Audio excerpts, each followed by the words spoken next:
All right. Mm-hmm. After 1975, when South Vietnam fell to the communists, a lot of the South Vietnamese people were afraid, and they wanted to leave the country. And they did so mainly by boat, and they were called the boat people. You know, they wanted to leave, they were afraid to stay there. And, you know, if a boat held 20 people, for instance, they put 40 or 50 in. I mean, you know, whatever. They crammed them on. They crammed them in.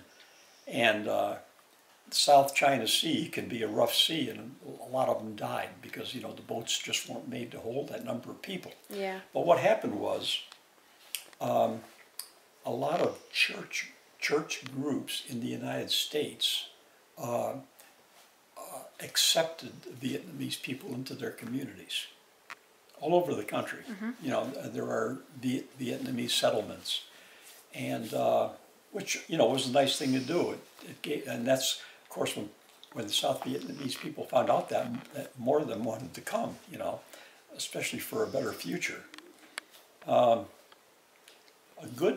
were, of course, many of the people living along the coast in Vietnam were fishermen. You know, fish for a living, fish for their livelihood.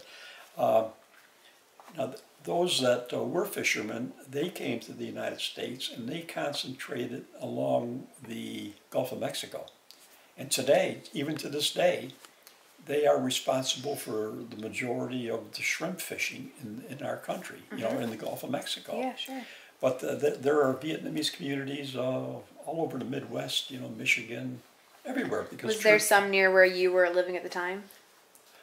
Not that I'm aware of, no.